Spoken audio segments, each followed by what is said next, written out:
வணக்கம். இன்னைக்கு இன்னும் சில சுவாரஸ்யமான நிறுவனங்களை பத்தி இன்னும் ஆழமா அலச போறோம். நிச்சயமா. இன்னைக்கு நாம பார்க்க போற நிறுவனங்கள்ல இருந்து சில முக்கியமான முதலீட்டு பாடங்களையும் கத்துக்கலாம். கண்டிப்பா. முதல்ல எங்க முயற்சிக்கு ஆதரவு கொடுத்து சூப்பர் தேங்க்ஸ் மூலியமா பங்களிக்கிற எங்க சப்ஸ்கிரைபர்கள் எல்லாருக்கும் ஒரு பெரிய நன்றி. உங்க ஆதரவு தான் இந்த மாதிரி ஆழமான ஆய்வுகளை தொடர்ந்து செய்ய எங்களுக்கு ஒரு பெரிய மோட்டிவேஷனா இருக்கு. கமெண்ட்ஸ்ல வர எல்லா பங்குகளுக்கும் எங்களால உடனடியா வீடியோ செய்ய முடியறதில்ல. ஆமா, அது ஒரு நடைமுறை சிக்கல். அதனால உங்களுடைய பங்கு சம்பந்தமான சந்தேகங்களுக்கு உடனடி பதில்கள் கிடைக்கணும்னா எங்களுடைய இலவச டெலிகிராம் சேனல்ல சேருங்க. அதோட லிங்க் கீழே டிஸ்கிரிப்ஷன்ல இருக்கு. சரி, முதல்ல இப்போதைய ஹாட் டாபிக் AI மற்றும் ஹைடெக் பங்குகளை பார்க்கலாம். இதுல நெட்வெப், ஈஸ்மோ, அப்புறம் தேஜாஸ் நெட்வொர்க்ஸ் இருக்கு. ஓகே. நெட்வொர்க் டெக்னாலஜிஸ்ல இருந்து ஆரம்பிக்கலாம். இவங்க ஹை எண்ட் கம்ப்யூட்டிங் மற்றும் AI தீர்வுகள் வழங்குற நிறுவனம். இந்தியாவின் AI மிஷன்ல ஒரு முக்கிய பங்கு வகிக்குதுன்னு சொல்றாங்க. ஆமா. கடந்த ஒரு வருஷத்துல சுமார் 27% வளர்ச்சி அடைஞ்சிருக்கு. ஆனா வேல்யூவேஷன் ரொம்ப அதிகமா இருக்கு. அதோட புக் வேல்யூவை விட 32 மடங்கு அதிகமா ட்ரேட் ஆகுது. இதுல நிபுணரோட கருத்து என்ன? இங்க கவனிக்க வேண்டிய விஷயம் என்னன்னா, AI துறைக்கான தேவை ரொம்ப அதிகமா இருக்கிறதால இந்த மாதிரி பங்குகள் ஒரு பிரீமியம் வேல்யூவேஷன்ல தான் ட்ரேட் ஆகும். இதுல ப்ரொமோட்டர் கிட்ட 71% பங்குகள் இருக்கு. அப்புறம் FII ஹோல்டிங்ஸ், அதாவது ஃபாரின் இன்ஸ்டிடியூஷனல் இன்வெஸ்டர்ஸ் ஹோல்டிங் 10.82% உயர்ந்திருக்கு. அது ஒரு நல்ல அறிகுறி இல்லையா? நிச்சயமா. இது AI தீம் மேல இருக்கிற ஒரு பலமான நம்பிக்கையை காட்டுது. ஆனா நீங்க சொன்ன மாதிரி வேல்யூவேஷன் அதிகமா இருக்கிறது ஒரு ரிஸ்க் தான். அப்ப என்ன பண்ணலாம்? சந்தை சரியும் போது வாங்குவது, அதாவது பை ஆன் டிப்ஸ், ஒரு நல்ல உத்தியா இருக்கலாம். சரி, அடுத்து இஸ்மோ லிமிடெட். இதுவும் ஒரு டெக் நிறுவனம் தான். ஆட்டோமொபைல் துறைக்கு டிஜிட்டல் தீர்வுகள் வழங்குறாங்க. இப்போ செமிகண்டக்டர் துறைக்குள்ளயும் வராங்க. ஆமா, இது ஒரு பெரிய டைவர்சிஃபிகேஷன். கடந்த ஒரு வருஷத்துல சுமார் 43% வரைக்கும் நல்ல ஏற்றம் கண்டிருக்கு. இது ஒரு ஹை growth பங்காக தெரியுது. ஆமா, அவங்க சிலிகான் போட்டானிக்ஸ் மற்றும் ஆப்டிகல் டிரான்சீவர்ஸ் போன்ற புதிய தொழில்நுட்பங்கள்ல முதலீடு செய்றாங்க. அதுக்கு நல்ல எதிர்காலம் இருக்கா? பிரகாசமா இருக்கு. ஆனா இங்க ப்ரொமோட்டர் ஹோல்டிங் 35% அளவுல நிலையா இருக்கு. ஆனா DII ஹோல்டிங், அதாவது நம்ம உள்நாட்டு நிறுவனங்களோட ஹோல்டிங் ரொம்ப குறைவா இருக்கு. ஏன் அப்படி? அவங்க ஒருவேளை இவங்களோட திட்டங்கள் எப்படி செயல்படுத்தப்படும் பார்க்க காத்திருக்கலாம். அதாவது எக்ஸிகியூஷன் ரொம்ப முக்கியம். அதை நாம தொடர்ந்து கண்காணிக்கணும். புரியுது. இந்த லிஸ்ட்ல கடைசியா தேஜஸ் நெட்வொர்க்ஸ், டெலிகாம் கருவிகள் தயாரிக்கிற நிறுவனம். BSNL 4G 5G ஒப்பந்தம் இவங்களுக்கு ஒரு பெரிய வாய்ப்பு. ஆமா, ரொம்ப பெரிய ஆர்டர் அது. ஆனா கடந்த ஒரு வருஷத்துல 60% சரிஞ்சிருக்கு. இது ஒரு பெரிய சரிவு. எங்க என்ன நடக்குது? இதை நாம ஒரு பெரிய சித்திரத்தோட இணைச்சு பார்க்கணும். BSNL ஆர்டர்கள் கொஞ்சம் தாமதமானதால Q3 FY26ல நஷ்டம் ஏற்பட்டிருக்கு. இதுதான் சரிவுக்கான முக்கிய காரணம். ஓ, ஷார்ட் டேர்ம் பிரச்சனை அப்போ. ஆமா, ஆனா FII மற்றும் DII ஹோல்டிங் ரெண்டுமே அதிகரிச்சிருக்கு. இது நீண்ட காலத்துல நிறுவனம் மீண்டு வரும்னு அவங்க நம்புறத காட்டுது. சுவாரஸ்யமா இருக்கு. இது ஒரு ஹை ரிஸ்க் ஹை ரிவார்ட் பங்கு. BSNL திட்டங்கள் வேகம் எடுத்த பிறகுதான் இதோட உண்மையான வளர்ச்சி தெரியும். இப்போதைக்கு பொறுத்திருந்து பார்க்கலாம். சரி, இப்போ நம்ம நாட்டின் வளர்ச்சிக்கு அடித்தளமா இருக்கிற சில முக்கிய துறை பங்குகளை பார்க்கலாம். டாடா பவர், ஜிண்டல் சா மற்றும் டாடா கெமிக்கல்ஸ் ஒருங்கிணைந்த மின்சார நிறுவனம்.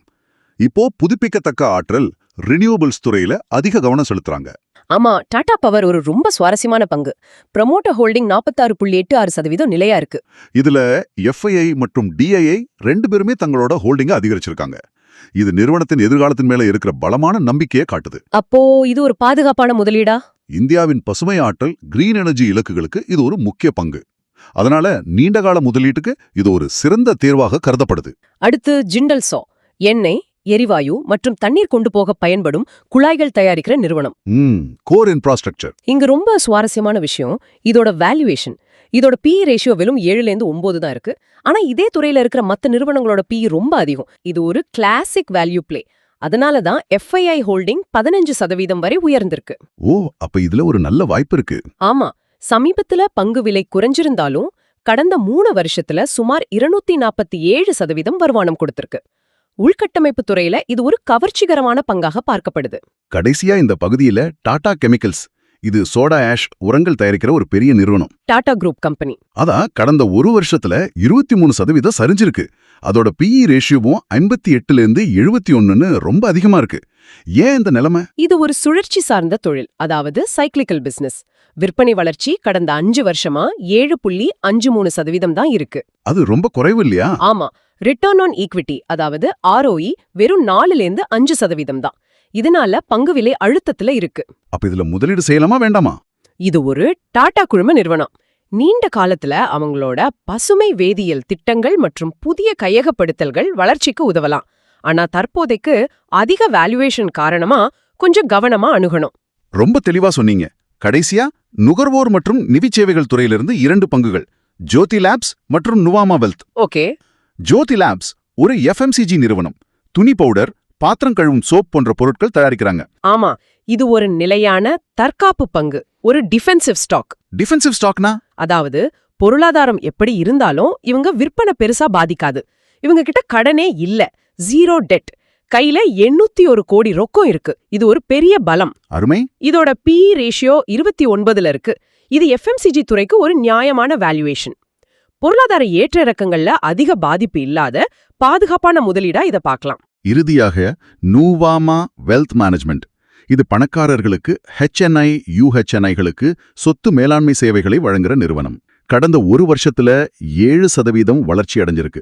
இது ஒரு நிலையான வளர்ச்சியை காட்டுது. ஆமா, இந்தியாவில் செல்வந்தர்களின் எண்ணிக்கை அதிகமாகறதால இந்த துறைக்கு நல்ல எதிர்காலம் இருக்கு. ஆனா இங்க ஒரு விஷயத்தை கவனிக்கணும். ப்ரொமோட்டர்களோட பங்குகள்ல சுமார் 62.8% அடமானம் பிளெஜ்டு வைக்கப்பட்டிருக்கு. இது முதலீட்டாளர்கள் கவனிக்க வேண்டிய ஒரு புள்ளி. அது ஒரு பெரிய ரிஸ்க் இல்லையா? அது ஒரு கவனிக்க வேண்டிய ரிஸ்க். மொத்தத்துல இந்தியாவின் வளர்ச்சி பாதையில முதலீடு செய்ய விரும்புறவங்களுக்கு இது ஒரு நல்ல பங்கு. ஆனா இந்த பிளெஜ்ட் ஷேர்ஸ் விஷயத்தை மனசுல வச்சுக்கணும். சரி, இன்னைக்கு நாம 8 பங்குகளை பத்தி விரிவாக பார்த்தோம். ஹைடெக் வளர்ச்சி பங்குகள் முதல் நிலையான வேல்யூ பங்குகள் வரை பலவிதமான வாய்ப்புகளை அலசினோம். ஆமா, இந்த வீடியோ பார்த்ததுக்கு நன்றி. இந்த அலசல் பற்றி உங்க கருத்துக்களை கமெண்ட்ல சொல்லுங்க. அடுத்து நான் எந்த பங்கு ஆய்வு செய்யணும்னு கமெண்ட்ஸ்ல சொல்லுங்க. ஆமா, உங்க கேள்விகளுக்காக காத்திருக்கிறோம். ஒரு முக்கியமான குறிப்பு: இந்த உள்ளடக்கம் கல்வி நோக்கங்களுக்காக மட்டுமே. எந்த முதலீட்டு முடிவையும் எடுக்கிறதுக்கு முன்னாடி உங்க நிதி ஆலோசகர்கிட்ட ஆலோசனை செய்யுங்க. நன்றி.